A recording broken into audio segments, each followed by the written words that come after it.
दोस्तों नमस्कार, स्वागत है आपका बड़ी खबर बड़े खुलासे में। दोस्तों बिहार से बड़ी खबर आई है और वहां आपको बताएं कि कांग्रेस के राष्ट्रीय कार्यकारिणी के महासचिव और एनएसयूआई के प्रभारी कन्हैया कुमार जो कि बिहार में प्रचार के लिए गए थे, उन्होंने वहां एक एबीपी के इंटरव्यू में यानी टीवी चैनल के इंटरव्यू में ये कह दिया वो जो मोदी है वो संघी है और वो आतंकवादी है। संघ को मोदी को आतंकवादी कहा। इसको लेकर के अब पूरे बिहार के अंदर आक्रोश है और भारतीय जनता पार्टी के जो बिहार के मीडिया प्रमुख हैं दानिश इकबाल, उन्होंने कन्हैया कुमार के खिलाफ एफआईआर दर्ज कराई है और उनका कहना यह है कि आरएसएस जैसे राष्ट्रवादी संगठन को कन्हैया कुमार ने आतंकवादी कहकर और देश के प्रधानमंत्री मोदी को आतंकवादी कहा है, इससे ये संज्ञेय अपराध है और इसके खिलाफ कार्रवाई हो और इसकी गिरफ्तारी हो।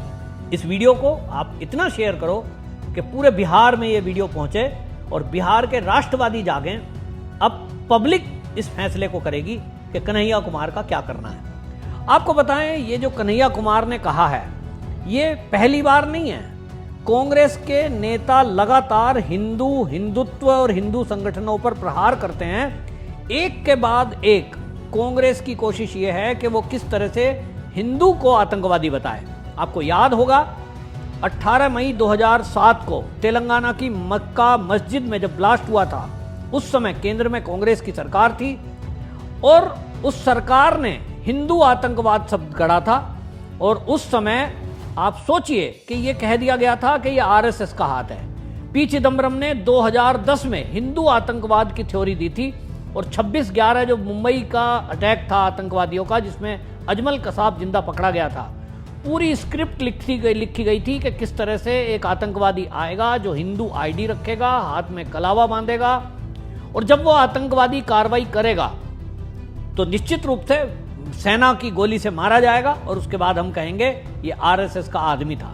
मीडिया चैनलों को इस बात के लिए तैयार किया गया था बाकायदा कि उसको हरियाणा का युवक बता दिया जाए और इस तरह से हिंदुओं को बदनाम करने का कांग्रेस ने षड्यंत्र किया। लेकिन उस षड्यंत्र का खुलासा हो गया क्योंकि अजमल कसाब जिंदा पकड़ा गया और पाकिस्तान के एक न्यूज चैनल ने बाकायदा अजमल कसाब के परिवार और उसका घर तक दिखा दिया था और ये पता चल गया था तुरंत ही कि ये तो पाकिस्तान का रहने वाला है, वरना कांग्रेस अपने षड्यंत्र में तभी सफल हो गई थी।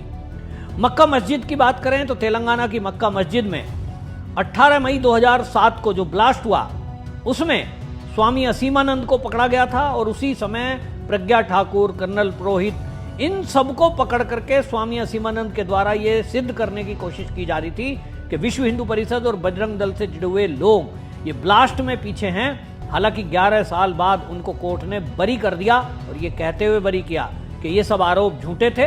बाकायदा गृह सचिव ने उस समय ये बयान दिया था कि ये आरोप दबाव में, कांग्रेस के लीडरों के दबाव में ये लगवाए गए थे, ऐसा कुछ भी नहीं निकला।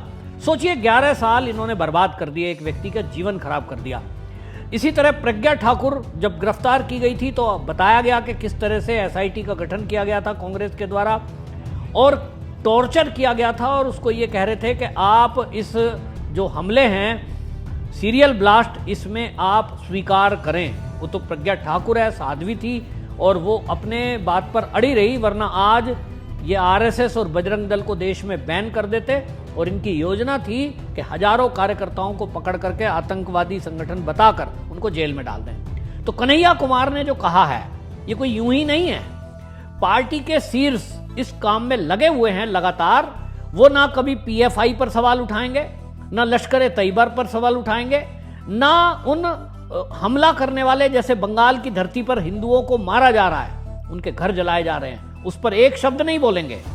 लेकिन आरएसएस पर हमेशा प्रहार करते हैं क्योंकि राष्ट्रीय स्वयंसेवक संघ एकमात्र संगठन देश में ऐसा है जो 1925 से आज तक लगातार हिंदुओं की रक्षा के लिए और देश की समृद्धि के लिए, देश की सुरक्षा के लिए वो काम कर रहा है। और इसीलिए इनको दिक्कत है कि राष्ट्रीय स्वयंसेवक संघ, विश्व हिंदू परिषद, बजरंग दल, भारतीय जनता पार्टी, अखिल भारतीय विद्यार्थी परिषद, वनवासी कल्याण आश्रम, ये सब के सब मिलकर के जो काम कर रहे हैं उससे जो मिशनरियां हैं या जो जिहादी हैं उनके काम में रोड़ा अटक रहा है। कहीं ना कहीं कांग्रेस को लगता है कि इसकी वजह से हम सत्ता से दूर हैं। तो आरएसएस को अगर बैन करा दिया जाए, आरएसएस को बदनाम कर दिया जाए, तब निश्चित रूप से यह संगठन खत्म हो गया तो हिंदुओं की रक्षा के लिए कोई बचेगा नहीं।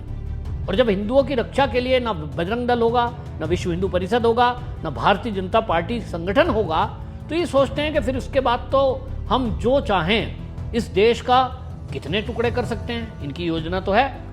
कन्हैया कुमार का तो नारा आपने सुना होगा, ये उनके साथ खड़ा था कि भारत तेरे टुकड़े होंगे इंशाअल्लाह इंशाअल्लाह। इनकी तो मंशा है कि भारत के टुकड़े हों, और टुकड़े जब तक नहीं हो सकते जब तक इस देश के अंदर भारतीय जनता पार्टी का एक भी कार्यकर्ता जीवित है, राष्ट्रीय स्वयंसेवक संघ का एक भी कार्यकर्ता जीवित है, विश्व हिंदू परिषद यहां पर है, तब तक नहीं हो सकता। इनकी दिक्कत देखिए कि दिल्ली के अंदर 123 प्रॉपर्टियां वक्फ को जो इन्होंने दी थी मनमोहन सिंह की सरकार में, उसको रोकने वाला कौन था? विश्व हिंदू परिषद।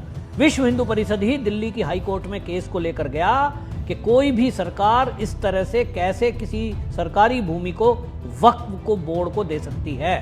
ऑब्जेक्शन लगाया था। उसके बाद चुनाव आयोग भी विश्व हिंदू परिषद पहुंचा था, जिसके कारण दिल्ली की प्राइम लोकेशन की 123 प्रॉपर्टियां बच पाई, वक्फ को नहीं गई। यहीं से इनको लग गया कि राष्ट्रीय स्वयंसेवक संघ और उनके अनुसांगिक संगठन जब तक देश में हैं, इस कांग्रेस के और वामपंथियों के मंसूबे पूरे नहीं हो सकते। और इसीलिए योजनाबद्ध तरीके से कांग्रेस आला कमान के कहने पर ये टारगेट किया जाता है राष्ट्रीय स्वयंसेवक संघ को। राहुल गांधी ने एक बार इंटरव्यू में कहा था कि लश्कर तैयबा से भी ज्यादा संगठन अगर कोई खतरनाक देश में है तो वो राष्ट्रीय स्वयंसेवक संघ है। राहुल गांधी ने गांधी हत्या से लेकर के जिस तरह से आरएसएस को जोड़ा था, उसके लिए तो कोर्ट में उसको माफी मांगनी पड़ी, लेकिन एक नैरेटिव तो चलाया ही जा रहा है। ठीक कन्हैया कुमार भी उसी पैटर्न पर है और वो गांधी हत्या को फिर से आरएसएस पर जोड़ता है। इनकी एक आदत बन गई है। इनको लगता है कि कपिल सिब्बल, अभिषेक मनु सिंघवी जैसे वकील इनके पास हैं तो इनका कुछ बाल बांका तो होगा नहीं। जेल इनको होती नहीं है, और जेल होगी तो कहेंगे साहब हमसे डर गए। कन्हैया कुमार की बिहार के अंदर हालत यह है कि वो अपनी रैलियां कर रहा है, सारे वामपंथी वहां पर इकट्ठे हो रहे हैं और नारे देखिए बिहार के अंदर क्या लग रहे हैं, वही आजादी आजादी के नारे लग रहे हैं। चल रहा है चुनाव प्रचार, लेकिन वहां नारे लग रहे हैं आजादी के, वही वामपंथी जेएनयू वाले नारे वहां लगवा रहा है। तो कोई ऐसा नहीं है कि कन्हैया कुमार ने अपने मन से ये बात बोली है। निश्चित रूप से सोनिया गांधी और राहुल गांधी ने कहा होगा इसको कि तुम आरएसएस पर प्रहार करो ताकि जो मुस्लिम वोट है वो हमारी तरफ आए। हालांकि बिहार के अंदर भारतीय जनता पार्टी का इससे फायदा है कि मुस्लिम वोट अगर दो जगह बंटता है तो कहीं ना कहीं भारतीय जनता पार्टी को तो लाभ ही मिलेगा। लालू की ही वोट कटेगी। लालू का पूरा फोकस MY समीकरण पर है। लेकिन मुद्दा यह है कि ये आरएसएस पर प्रहार जो कर रहे हैं, ये क्यों कर रहे हैं? आप सोचिए, पश्चिम बंगाल के अंदर तृणमूल कांग्रेस की सरकार है और मुर्शिदाबाद में दलित हिंदू मारे जा रहे हैं, उनके घर जलाए जा रहे हैं, वो विस्थापित हो रहे हैं। एक शब्द भी सोनिया गांधी नहीं बोली है, राहुल गांधी ने एक शब्द नहीं बोला है। आप सोचिए, कन्हैया कुमार ने एक शब्द नहीं बोला है। नहीं बोलेंगे, ये कट्टरपंथियों के विरुद्ध एक शब्द नहीं बोलेंगे। इनको दिक्कत केवल आरएसएस से है। क्यों है वो मैंने बता दिया। इनको लगता है आरएसएस है तो कभी भी राहुल गांधी देश का प्रधानमंत्री नहीं बन सकता। आरएसएस है तो राज्यों की सरकार बनाना इनके लिए नामुमकिन है। अभी महाराष्ट्र में, हरियाणा में, फिर दिल्ली में जो हुआ है, राष्ट्रीय स्वयंसेवक संघ के स्वयंसेवकों की मेहनत के बाद हुआ है, जो बीजेपी के साथ मिलकर के की है। और इनको लगता है कि ऐसा संगठन हमारे पास तो है नहीं, तो इसी संगठन को बैन करा दो। जैसा मैंने कहा, देखिए, इसके अलावा कांग्रेस महाराष्ट्र के एक सांसद हैं, पूर्व सांसद हुसैन दलवाई, उन्होंने टाइम्स नाउ के इंटरव्यू में कहा था ऐसा ही कि जो आरएसएस है ये तो आतंकी संगठन है। जयपुर कांग्रेस के प्रदेश अध्यक्ष डॉक्टर चरणभान, उन्होंने ऐसे ही आरएसएस को आतंकवादी संगठन कहा था। तो आप सोचिए कि सुशील कुमार शिंदे हो या पी चिदम्बरम या फिर महाराष्ट्र कांग्रेस के सांसद हों, चाहे जयपुर प्रदेश के अध्यक्ष पूर्व हों, इन सब का एक सूत्री कार्यक्रम है आरएसएस को टारगेट करना, आरएसएस को बदनाम करना, और कहीं ना कहीं इस तरह से करके ये विवाद पैदा करना चाहते हैं। और मकसद इनका एक है, मुस्लिम वोट को कैसे अपनी तरफ खींचें और दुनिया में आरएसएस को बदनाम करें और मोदी को बदनाम करें। क्योंकि मोदी है तो दुनिया में अब उनका नाम हो रहा है, दुनिया में उनका मान सम्मान बढ़ रहा है, और उनको लगता है कि मोदी को बदनाम करने के लिए आरएसएस को जब बदनाम करेंगे, जैसा कन्हैया कुमार ने कहा, मोदी संघी है और संघी आतंकवादी है। सोचिए, और कहां जोड़ रहा है कि गांधी की हत्या की है। गांधी की हत्या में आरएसएस का क्या मतलब है? कोर्ट से पूरा क्लियर हो चुका है, लेकिन इनकी आदत खराब है क्योंकि हिंदू ही इनके पीछे खड़े होकर इनके नारे लगाता है। अब समय आ गया है इनको मुंह तोड़ जवाब देने का, इनका विरोध करने का। मैं तो कहता हूं कन्हैया कुमार जहां भी अब जाए, माफी कोर्ट में मांगेगा, नहीं मांगेगा, कोर्ट सजा करेगी कि नहीं करेगी मुझे नहीं पता। इस देश में सजा किसी को होती नहीं। मैंने जितने नाम लिए, महाराष्ट्र कांग्रेस का पूर्व एमपी हुसैन दलवाई, जयपुर कांग्रेस का प्रदेश अध्यक्ष डॉक्टर चंद्रभान, तौकीर रजा ने विश्व हिंदू परिषद आरएसएस को बैन करने की बात कही, आतंकवादी संगठन कहा। राहुल गांधी ने लश्कर से ज्यादा खतरनाक आरएसएस को बताया।